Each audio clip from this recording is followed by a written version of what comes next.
Hey guys, Doug Kroll here. I wanted to do a three-part series, kind of educating clients in how to really structure a comprehensive medical plan. And I felt for part one, it's necessary to start off by going through the different network options that might be available to you. And it really breaks down to four different options that you can choose from. And not all states carry every option, so you may be confined in some states to maybe one or two types of network options, but I wanted to go through all four of them nonetheless. So to start off with, the most common one that you've probably heard of and the most sought after is called a PPO. So the great thing about a PPO, and that stands for Preferred Provider Organization, is it's going to offer the most freedom. You're going to have the most doctors that are going to be available to you, the most medical facilities in general that are going to be available to you, and you don't need any sort of referral to go to a specialist. It's just going to provide a lot of freedom to choose the doctors and the medical facilities that you really want to go see. So the offset of that though is they tend to be a little bit more expensive in price unless you choose a private plan where they reduce the price down based on your medical history. So if you're in general good health, you may be able to get a PPO network and get a much, much lower rate. So that's the most popular one. HMO is another one that may be an option. Now, typically, I've been doing this for 18 years, and the HMOs that I've typically offered in the past have been through Medicare.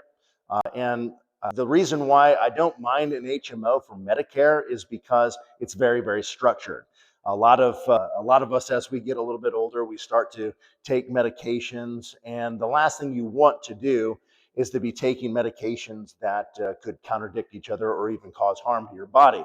And having an HMO places what they call as a gatekeeper or a primary care physician in charge of your medical.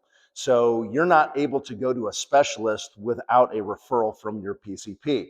And why that's important is you've got one doctor that's prescribing the medication or one doctor that's in charge of facilitating all medication to ensure the safety that what you're taking may not offset another.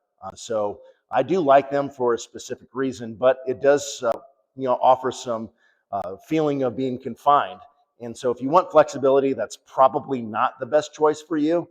But I do know that when you're in need of more structure, that is the way to go. And they tend to be quite a bit less expensive on that monthly premium. Next is a POS, and a POS simply stands for point of service.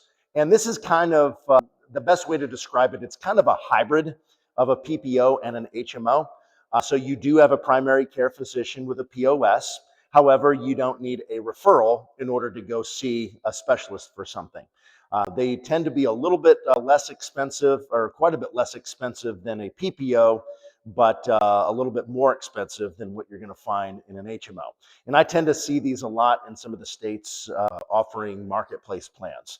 So it's rare that you're going to find a POS on a private plan. Again, those are generally going to be PPOs, but a POS has been offered in quite a few of the marketplace plan states. And then finally is an EPO. An EPO simply stands for Exclusive Provider Organization. Now, that is, there's a lot of similarities to a PPO with an EPO. And the biggest difference is with a PPO, you have coverage. It's going to be out of network coverage, but you have coverage with a PPO if you go out of network. In an EPO, you don't have any coverage if you're out of network. So you really want to be cautious when choosing an EPO network that the doctors and medical facilities that you will most likely be seeing are going to be inside of that network. So you're going to see a very similar experience with an EPO as you would with a PPO as long as you're in network. So the best way to really kind of break it down simplicity is PPO is going to provide freedom. HMO is going to provide structure. POS is a hybrid between the PPO and the HMO. And an EPO is in-network service only and no coverage if you're out of network. So I hope that starts us off well, that you have a little bit of a more firm understanding of how networks work. And next time we're going to, in part two, we're going to break down how to build a comprehensive medical